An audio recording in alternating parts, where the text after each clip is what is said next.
असं वाटत होतं आपलं नंबर अजून उशिरा येईल तर बरं होईल, कारण कधी कधी ऐकण्यामध्ये सुद्धा खूप चांगलं असतं. जे आपण ऐकतो, ज्या चांगल्या गोष्टी आमच्या कानावर पडतात तेवढं चांगलं व्यक्तिमत्व तयार होतं. आणि आपली ही चर्चा बैठक आहे, बाबांनी दिलेली चर्चा बैठक आहे, ही आपल्या सेवकांची शाळा आहे. शाळेत मुलांना आम्ही कोणत्या गोष्टी करता घालतो की माझा मुलगा चांगला शिकला पाहिजे, चांगला नागरिक घडला पाहिजे आणि चांगल्या एका नोकरीवर लावून कमवता झालं पाहिजे ना. त्या म्हातारपणात चांगला सांभाळ यांनी आमच्या मुलांनी आमचं केलं पाहिजे, म्हणून आपण त्याच्याकरता चांगली शाळा करतो. मग बाबांनी चर्चा बैठक केली. चर्चा बैठक ही सुद्धा आमच्या सेवकांची शाळा आहे. माणूस जेव्हा जन्माला येतो तेव्हा तारुण्यापर्यंत त्यांनी शिक्षण घेतलं पाहिजे असं कोणत्याच कायद्यात नाही. माणसाची जर इच्छाशक्ती असेल तर तो मरून जाईल तरी तो शिक्षण घेणं त्याच्या पूर्ण होत नाही. शिक्षण हे वाघिणीचे दूध आहे, हे बाबासाहेब आंबेडकरांनी सांगितलं. आणि ज्यांनी या देशाची घटना लिहिली त्यांनी हे का सांगितलं असेल याचा विचार सुद्धा आम्ही केला पाहिजे. त्या चर्चा बैठकीमध्ये 4 तत्व 3 शब्द 5 नियम, माझ्या जुंदो बाबाचे जीवन चरित्र आणि आम्हा सेवकांना आलेले वेगवेगळे अनुभव याच्यावर चर्चा होत असते. आज या ठिकाणी अनेक अनुभव या ठिकाणी सांगितलं. ऐकणारे माझे अनेक सेवक आहेत, सेवक आहेत, बालसेवक आहेत. कदाचित हे अनेक अनुभव असे असतील की आपल्या प्रपंचामध्ये सुद्धा घडले असतील आणि त्यामुळे त्याचे वेगवेगळे अनुभव जेव्हा आम्ही ऐकतो तेव्हा याच्यात एक बोधात्मक उपदेश आमच्या कानावर पडतं आणि या बोधात्मक उपदेशातून आम्ही आमची पुढची वाटचाल करतो. आणि ज्या ज्या चांगल्या गोष्टी आमच्या कानावर पडत असतील आणि त्या जर आम्ही ऐकल्या असेल आणि त्यामध्ये जर आम्हाला वाटत असेल की ही सुधारणा जर आम्ही आमच्या प्रपंचामध्ये केली तर काहीतरी भलं होऊ शकते, तर अशा सुधारणा करण्याकरता सुद्धा हे चर्चा बैठकीचे एक माध्यम म्हणून प्रत्येक सेवकाच्या उपयोगी आहे. आणि म्हणून आम्ही सगळे सेवक या मानव धर्माच्या शाळेमध्ये काहीतरी शिकायला येतो.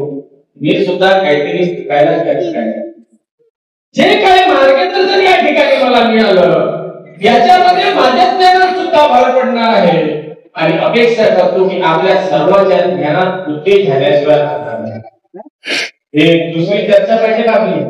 आता या चर्चा बैठकीला या ठिकाणी सुरुवात झाली आहे आणि मी जरी मंडळाच्या चर्चा बैठकीचा अध्यक्ष असलो आणि मंडळाचा संचालक असलो तरी माझ्यासाठी काही वेगळा कायदा नाही. जो कायदा तुमच्यासाठी आहे तोच कायदा माझ्यासाठी आहे. मी सुद्धा 4च्या पुढे काही जाऊ शकत नाही आणि 4च्या अगोदर मला माझी गाडी थांबवावी लागणार, ब्रेक मारावं लागणार आणि ज्या गाडीला ब्रेक असतात त्या गाडीचे ऍक्सिडेंट कमी होतात. आणि बाबांनी आम्हाला सांगितलं शब्दाचे पालन करा. आपला भगवंत शब्दावर जागृत आहे आणि आपल्या चर्चा बैठकीची वेळ तयार झाली आणि आपण सगळे सुद्धा आपल्या शब्दाला ब्रेक घेणं शिकलो पाहिजे. आणि मी सुद्धा तो ब्रेक घेणं अंगीकार करतो. बरोबर आहे की नाही? सुंदर उदाहरण चौधरी साहेबांनी या ठिकाणी दिलं. साठवले साहेब संचालन करून राहिले, कोण रीतीने ते बोलले मला वाटलं खाऊ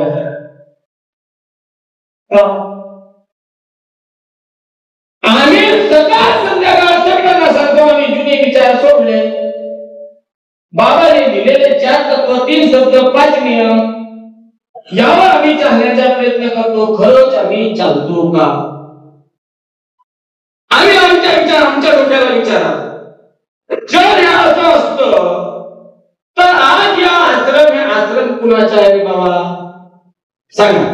आश्रम कुणाचा आहे? कुणाचा आहे आश्रम? सेवकांचा.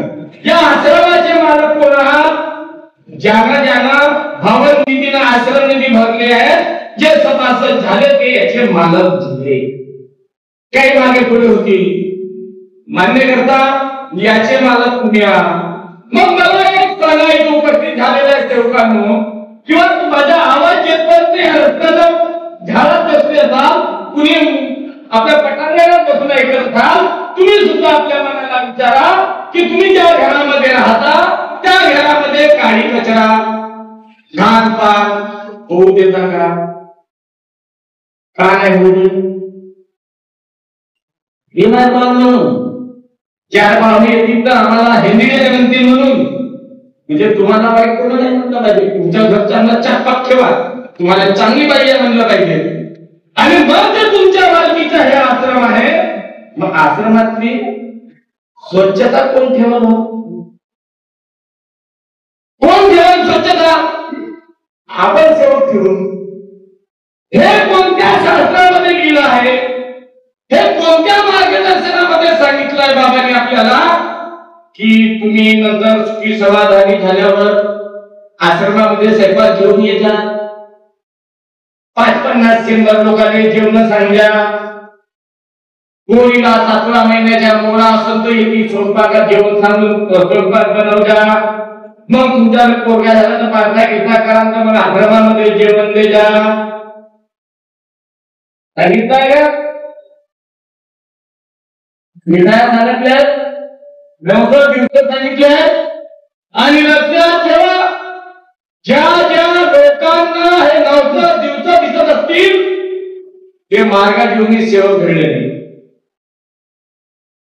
ते आजही परिपूर्ण सेवक झाले नाही. मागे फेरा, कुठं चुकलं त्याकडे लक्ष द्या आणि दुरुस्त व्हा. अरे आपला मानव धर्म महान त्यागी बाबा जुनेजीने या समाजातील दीन पीडित दुःखी कष्टी भूतागत असलेले, दारूने बर्बाद झालेले, व्यसनाने बर्बाद झालेले, एक बेवडा बायकोली बेवड्याची बायको बनली, पोरगा बेवड्याच्या पोरगा बनला, म्हणजे त्याने बोलायचं सोडून सगळा कुटुंब बदनाम झाला होता, असे परिवार या मार्गात आले. नवे मार्गात झाले नाही तर असे बेवडे, असे भूताडे, असे अंधश्रद्धेत फसलेले लोक, असे दुःखी कष्टी लोक आज गावागावातले सरपंच मानवाईक झाले. तो दिसणार तो लोक जातात तिथे करतात मानवाईक म्हणून. गावचा प्रमुख बनला, कोणामुळे बनला? बाबाने दिलेल्या तत्वसंत नियमामुळे बनला. एवढं आपल्याला बाबांनी मान सन्मान मिळवून दिलं. आमचे मुलं लाईनला लागले, चांगल्या चांगल्या पदावर गेले, आणि आज आम्ही त्या मार्गात आल्यानंतर इथं जे स्वयंपाक आणत असेल आणि इथं वही लागत असेल, मी पाहिलं कोणी दुपट्टा आणते, कोणी साडी धोतर आणते, काय पद्धती लावलो हो. लोक काय म्हणतील आपल्याला? महात्यागी बाबा जुटोजीचे हे सेवक. तुम्हाला बाबांनी शिष्य बनवलं नाही, तुम्हाला बाबांनी दास किंवा चेले चपाटे बनवले नाही, आपल्याला कोणती पदवी दिली बाबांनी? सेवा. सेवा करायची आपल्याला. ही दुनिया अंधश्रद्धा जर या ठिकाणी येत असेल तर याच्यावर मात्र आपण कुठेतरी काक्षाने विचार केला पाहिजे. आणि म्हणून मी सांगतो, हे मंडळाच्या संचालक, मी माझ्या सेवकांना हात जोडून विनंती करतो आहे, सोडा हे गुन्हे. तुमच्या मनामध्ये प्रेम असेल, आपुलकी असेल आणि तुमची इच्छा जर इथं जेवण करायची असेल तर आपण 4 सेवक भाऊ 4 समाजाचे जरी असू, तुम्ही आपल्या घरी पाहिजे बघायचा वटाणा भात बनवा, तुम्ही आपल्या घरी पाहिजे बघायचा आलू भात बनवा, तिसऱ्याला सांगा तुम्ही आपल्या घरी पालक भात बनवा. 4 पद्धतीचे 4 भात पाहिजे ते आपल्या घरी बनवा, आणा आश्रमामध्ये घरी बनवून आणि 4ही एका जागी करा. 4चा जो स्वाद आहे, टेस्ट आहे, तिला पूर्ण एकत्रित करा आणि बसून सर्व 4 भाऊ आपले मुलं बाळ घेऊन मस्त जेवण करा. प्रेम एकापासून दुसऱ्यापर्यंत मिळून मिसळून राहिल्याने. पण ही जी प्रथा आहे ती येऊन स्वयंपाक करण्याची, ही कुठंतरी थांबली पाहिजे. याच्या मात्र आपण जागर सुद्धा करणार. आणि मी पाहतो आता सेवक आमचे सगळे आहात, परंतु मंडळाचे रजिस्टर्ड सेवक फार कमी संख्या आणतात. आता बिलकुल चालू नाही पाहिजे. स्वरूपात करून या, बाबाला प्रणाम करा. या बाबाला प्रणाम करा. तुमच्या मनात जे मागण्या परमेश्वराला सांगा. चुकले असेल तर क्षमा मागा. आपला परमेश्वर आपल्याला माफ करतो. आणि माझ्या मागा परमेश्वराला की माझ्या मुलाला चांगले लक्ष लागू दे. माझा मुलगा या संसारामध्ये या प्रपंचामध्ये कष्ट करून मी माझ्या मुलाला शिकवून राहिलो. उद्या भविष्यामध्ये एक चांगला उच्च शिक्षित माझ्या मुलगा घडू दे. आणि मुलांवर चांगले संस्कार घडले पाहिजे, मुलींवर चांगले संस्कार घडले पाहिजे. मुलं मुली घडवा. ज्या दिवशी तुम्ही तुमच्या मुलाला चांगलं प्रकारचे शिकवा, चांगले संस्कार द्या, वेल एज्युकेटेड त्याला बनवाल, उच्च शिक्षित त्याला बनवाल, तेव्हाच खऱ्या अर्थाने माझ्या बाबा जिंदगीला अभिमान वाटेल. होय, मी ज्या दुःखी कष्टी समाजासाठी एवढा त्याग केला, एका परमेश्वराची प्राप्ती केली. आणि जे स्वप्न मी बघितलं होतं की आज हा संसाराला बंद व्हायचा आहे, या मानव समाजामध्ये असणारी हैवानियत दूर करून वेगवेगळ्या जातीमध्ये, पंथामध्ये, समाजामध्ये, धर्मामध्ये विखुरलेला हा माणूस की विसरला आहे. त्याला पुन्हा माणूस बनवण्याचा काम महान त्यागी बाबा जिंदगीने या मानव धर्माच्या रूपाने सुरू केला. त्यामध्ये उतरण्याचा प्रयत्न जेव्हा आम्ही प्रत्येक सेवक करून, त्याकरता आम्हाला आमची नवीन पिढी घडवावी लागते. आणि जर आम्हाला आमची नवीन पिढी घडवायची आहे, तर त्या पिढीवर, नवीन पिढीवर, नवीन छोट्या छोट्या बालमानांवर ज्या पद्धतीचे संस्कार व्हायला पाहिजे, ते संस्कार त्या मुलांमध्ये आम्हाला टाकावं लागेल. आणि जेव्हा चांगले संस्कार आमच्या मुलांवर पडतील, तेव्हा मोठे स्वप्न दाखवा. आमच्या बाबाचा इतिहास त्याला सांगा. तर कोणत्या गरिबीमध्ये बाबा जन्माला आले, बाबांनी कसं त्याग केला, किती कष्ट सहन केले, आणि स्वतःच्या प्रपंच, स्वतःच्या कुटुंब सुखी करून या भारत देशातील तमाम जाती धर्मातील लोकांना बाबाने सुखी केलं. असे आपले बाबा महान त्यागी एक मार्गरत्न जन्माला आलो. आणि मग बाबा जेव्हा एवढे करू शकतात, आपण बाबाचे सेवक आहोत. बेटा, तुला सुद्धा खूप मेहनत करावी लागेल, तुला सुद्धा खूप अभ्यास करावा लागेल. या सेवकाचा एक म्हणून तू एक मोठा साहेब बनून दाखव, हे स्वप्न करून नका. त्याला प्रेरणा द्या, त्याच्या पाठीवर हात द्या, त्याला सांगा. आणि एक नवीन पिढीतून त्या प्रत्येक सेवकाच्या मुलगा एक चांगला उच्च शिक्षित होईल, एक चांगला उद्योगी होईल, एक चांगल्या मोठ्या पदावर जाईल. त्याच दिवशी आपल्या बाबाचे स्वप्न पूर्ण होतील, असं मला या ठिकाणी ती वाटचाल आपली या ठिकाणी कुठंतरी सुरू केली पाहिजे, अशी विनंती या ठिकाणी करतो. बोलायला गेलो आपण किती रात्री किती आणि त्या चर्चा बैठकीमध्ये 10-12 मिनिटात सगळे मार्ग दर्शन सांगतात. जे अनुभव असतील मान्य करतो. आज अनेकांची इच्छा असेल बोलायची, प्रत्येकाला संधी मिळाली नाही, कारण आपण वेळ दिलाय 2 ते 4. आणि माझ्या सेवकांना जास्त वेळ मिळाला पाहिजे म्हणून आम्ही 2च्या अगोदर बाबाच्या स्वागतामध्ये अडकून टाकलो. 2 वाजता बरोबर मार्गदर्शनाला सुरुवात केली, बरोबर आहे.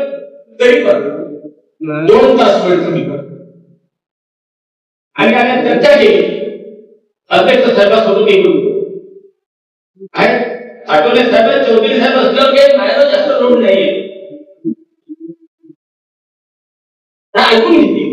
जशी इथं चर्चा बैठक झाली पाहिजे असं मला वाटत होतं. मी मीटिंग मध्ये बोललो, दोन्ही साहेब धावले म्हणाले आणि तुमची चर्चा बैठक या ठिकाणी असं जाता चौधरी साहेब माझ्या चौकांना वेळ कमी, मी चर्चा बैठकीच्या अध्यक्ष म्हणून यायचा नव्हता, बरोबर आहे की नाही. आणि म्हणून मी माझ्या सेवकाच्या वतीने एक विनंती करतो की ही जी वेळ आहे आपण 3 तासाची केली पाहिजे. 1 वाजता सुरू करायची आणि 4 वाजता संपवायची, याकरता आपण प्रयत्न करावं. आणि ही बैठक बंधनवाडी ऐवजी साप्ताहिक जग झाली